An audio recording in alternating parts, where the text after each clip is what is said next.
নবী সাল্লাল্লাহু আলাইহি ওয়াসাল্লাম বলেছেন, চারটা কাজ যদি কোনো মেয়ে করতে পারে, জান্নাতে যাওয়ার জন্যে 8টা দরজা আল্লাহ পাক খুলে দেবে ইনশাআল্লাহ।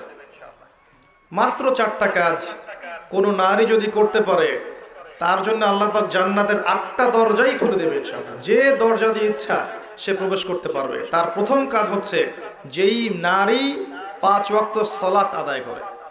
কতজন মেয়ে এখন 5 ওয়াক্ত সালাত পড়ে নিজেরাই ভেবে দেখেন, বা আদৌ সালাতের নিয়ম কানুন জানে কিনা ভেবে দেখেন, ওযু ঠিক মতো করতে পারে কিনা ভেবে দেখেন, সালাতের ফরজ ওয়াজিব কোনটা, সুন্নাহ কোনটা, মুস্তাহাব জানে কিনা এটা ভেবে দেখেন। জীবনে কোনোদিন সালাত শিক্ষা একটা বই পড়েছে কিনা এটাও ভেবে দেখেন। 12, 14, 15 বছর স্কুল কলেজ ইউনিভার্সিটিতে পড়েছে, 20 বছরের মতো একটা নামাজ শিক্ষা বই পড়েছে কিনা ভেবে দেখেন। এই মেয়ে কি বিনা হিসেবে জান্নাতে যাবে? 8টা দরজা খুলে দেওয়া হবে। দ্বিতীয় কাজ বলেছেন নবী সাল্লাল্লাহু আলাইহি ওয়াসাল্লাম, যেই নারী 5 ওয়াক্ত সালাত আদায় করে এবং রমজান মাসে রোজা রাখে। রমজান মাস কি সেটাই তো জানে না এখন। রমজান মাস মানে ওর কাছে মনে হয় ঈদ করার মৌসুম, জামা কেনার মৌসুম। নতুন নতুন জামা আসবে, এগুলো কিনবো, ফ্যাশন করব, বিউটি পার্লার যাব, মেকআপ করব, ঢ্যাং ঢ্যাং করে ঈদের দিন রাস্তায় ঘুরবো। এটাই হচ্ছে রমজানের বৈশিষ্ট্য তাদের কাছে মনে হয়। অথচ রমজান আসলে আয়েশা রাদিয়াল্লাহু আনহা চোখের পানি ঝেড়ে দিয়ে সিজদায় পড়ে থাকতেন, জায়নামাজে পড়ে থাকতেন। এমনকি নবী সাল্লাল্লাহু আলাইহি ওয়াসাল্লামের সঙ্গ দেখা যেত কোনো কোনো ক্ষেত্রে পাওয়া সম্ভব হতো না। আমাদের নবীজি তখন আল্লাহর ধ্যানে এবং ইবাদতে বেশি ব্যস্ত থাকতেন। কোথায় সেই মেয়েরা এখন? রমজান মাসে 30টা রোজা রাখবে, পাশাপাশি তাহাজ্জুদে দাঁড়িয়ে, কিয়ামুল লাইলে দাঁড়িয়ে, তারাবির সালাতে দাঁড়িয়ে আল্লাহর সামনে চোখের পানি ঝারবে। চোখ দিয়ে পানি ঝরা তো একটা সৌভাগ্য। আল্লাহর স্মরণে চোখ দিয়ে পানি আসা একটা সৌভাগ্য, যেটা আল্লাহ পাক সবাইকে দেন না। যেই চোখ দিয়ে সারাদিন জি বাংলা স্টার জলসা দেখছেন, পরপুরুষকে দেখছেন, অবাস্তব এইসব কাহিনীর সাথে বাস্তবতার কোনোই সম্পর্ক নাই। শিরকি মুশরিকি আকীদা, কুফরি আকীদা এগুলো শিখছেন, ওদের সংস্কৃতি শিখছেন, ওদের রং ঢং শিখছেন, ওদের মতো করে কথা বলছেন, ওদের মতো করে শাড়ি পরছেন, ওদের মতো করে খাচ্ছেন, উঠছেন, বসছেন। এই চোখ দিয়ে আল্লাহর পানি বের হবে কখনো? এই চোখ দিয়ে আল্লাহর পানি বের হওয়ার সৌভাগ্য হবে কখনো? কোশ্চিন কালো হবে না। আর যে আল্লাহর স্মরণে কাঁদতে পারে নাই, তার চেয়ে হতভাগা কে আছে পৃথিবীতে? কেউ যদি আল্লাহর স্মরণে কাঁদে, আল্লাহ পাকও তাকে মনে মনে স্মরণ করেন, এবং সেই চোখ জাহান্নামে যাবে না যেই চোখ আল্লাহর স্মরণে কেঁদেছে। রমাদান মাসের সওম, এই অবস্থা আমাদের নারী জাতির। তারপর দেখবেন তৃতীয় কাজ নবীজি বলেছিলেন, যারা লজ্জাস্থানের হেফাজত করতে পারবে, নামাজের সাথে রোজা, এরপর লজ্জাস্থানের হেফাজত করতে পারবে, তার মানে খাস পর্দা করতে পারবে। আমি শব্দটা বলেছি খাস পর্দা করতে পারবে।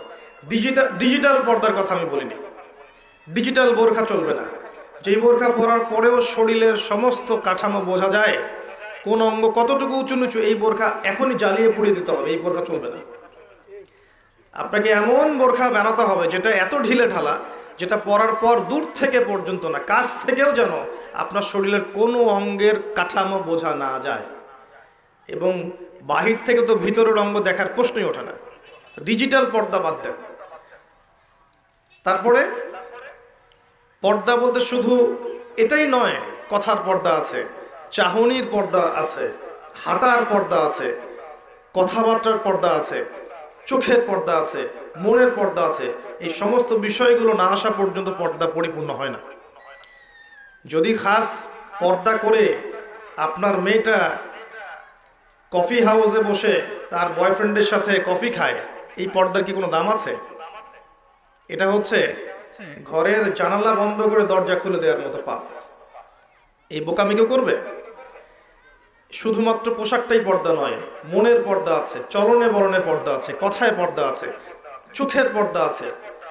শোনেন, সূরাতুল কাসাসের মধ্যে আল্লাহ রাব্বুল আলামিন মূসা আলাইহিস সালামের একটা গল্প উল্লেখ করেছেন, ঘটনা, যে মূসা আলাইহিস সালাম যখন শুআইব আলাইহিস সালামের কওমের মধ্যে গেলেন, সেখানে তিনি একা ছিলেন, কারণ তিনি মার্ডার কেসের আসামি হয়ে গেছেন। ফিরআউন তাকে ধাওয়া করছে, তার দলবল। তিনি চলে গেছেন মাদিয়ানে। সেখানে গিয়ে বসে আছেন, দেখছেন 2 জন মেয়ে পানি নিতে এসেছে, কিন্তু মেয়েদের যেহেতু শক্তি কম, অন্য মানুষরা তাদেরকে পানি নিতে বাধা দিচ্ছে, ওরা আগে আগে নিচ্ছে, মেয়েরা দাঁড়িয়ে আছে অসহায়ের মতো। মুসা আলাইহিস সালামের শক্তি ছিল, সাহস ছিল এবং অত্যন্ত ব্যক্তিত্ব সম্পন্ন একজন মানুষ ছিলেন। তিনি গিয়ে নিজে ওই মেয়ের দুটোর যে বালতি পানির, এগুলো নিয়ে নিজে গিয়ে পানি নিয়ে মেয়েদেরকে দিলেন, উপকার করলেন। এবার এই মেয়ে দুটো বাসায় চলে গেল। এদিকে মুসা আলাইহিস সালাম একটা গাছের নিচে বসে আছে। বসে তিনি আল্লাহর কাছে দোয়া করছেন, রব্বি ইন্নী বিমা আনজালতা ইলাইয়া মিন খায়রিন ফাকির। আল্লাহ, তুমি আমার প্রতি যে নেয়ামত দিবে এর জন্য আমি ফকির হয়ে বসে আছি, ফকির হয়ে বসে আছি। কারণ তার তখন বাড়ি নাই, থাকার জায়গা নাই, খাওয়ার কোনো ব্যবস্থা নাই। তিনি তো পালিয়ে এসেছেন মিশর থেকে। তখন ওই দুই মেয়ের একজন মেয়ে হেঁটে হেঁটে আসলো। আল্লাহ রাব্বুল আলামিন ওই মেয়েটার হেঁটে হেঁটে আসার যে স্টাইল, সেটাও কোরআনের মধ্যে বলেছেন। এত সূক্ষ্ম কোরআন আমরা বুঝি না। তিনি বলেছেন আল্লাহ পাক যে মেয়েটা লাজুক ভঙ্গিতে হেঁটে মুসার কাছে আসলো। কি ভঙ্গিতে? লাজুক ভঙ্গিতে হেঁটে মুসার কাছে আসলো। এসে বলল, আমার বাবা আপনাকে বাসায় ডেকেছেন। তার বাবার নাম শুআইব আলাইহিস সালাম। এই যে মেয়েটা লাজুক ভঙ্গিতে হেঁটে এসেছে, এই কথাটা কোরআনে আছে। তার মানে মেয়েদের হাঁটার মধ্যেও একটা আদর্শ আল্লাহ দিয়েছেন। এখনকার এই জেনারেশনের হাঁটা কি লাজুক ভঙ্গিতে? এদের হাঁটা দেখলে শত শত না লক্ষ লক্ষ যুবক জেনায় লিপ্ত হয়ে যাচ্ছে হাঁটা দেখে। এই হাঁটা, চলাফেরা, পোশাক আশাক, এই ফ্রি মিক্সিং, বন্ধু বান্ধবী এই সংস্কৃতি, এই যে চাচাতো ভাই কাজিন এই সংস্কৃতি, চাচাতো ভাই চাচাতো বোন, খালাতো ভাই খালাতো বোন, এই ফ্রি মিক্সিং সংস্কৃতি। তারপর ইউনিভার্সিটিতে যাবে, নোট এক্সচেঞ্জ করা, কফি খাওয়া, তারপরে জেনা করা, বিছানায় যাওয়া, ব্রেকআপ হয়ে যাওয়া, এই সংস্কৃতি। চাকরি ক্ষেত্রে যাবে, সেখানে দেখবেন আপনার পাশে বসে আছে একজন নারী, মাশাআল্লাহ ফর্মাল ড্রেসে।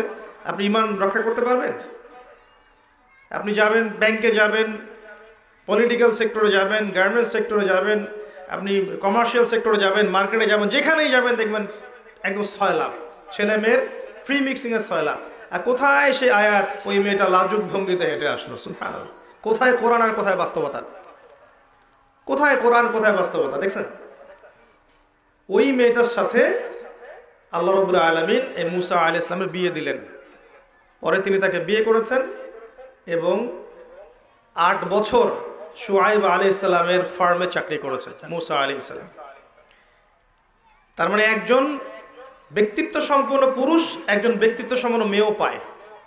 আর যে নারীর কোনো ব্যক্তিত্বই নাই, ওই নারীকে কোনো ব্যক্তিত্ব সম্পন্ন পুরুষ গ্রহণ করবে? করবে না।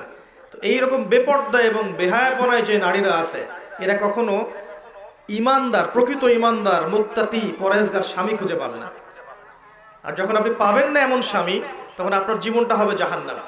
দেখবেন আপনি যেমন মানসিকতার, স্বামীও দেখবেন মাশাআল্লাহ আপনাকে রেখে বাইরে 3টা 4টা 5টা প্রেম করে বেড়াচ্ছে। আর কিফাউন কিরাম, আল্লাহ পাক যেটা বলেছেন, মানে ইকুয়ালি ডিলড হবে। আপনি যেমন হবেন আপনার স্বামী তেমনই হবে, আপনি যেমন হবেন আপনার স্ত্রীও তেমনই হবে। বিয়ের সময়, বিয়ের পরে চেঞ্জ হতে পারে।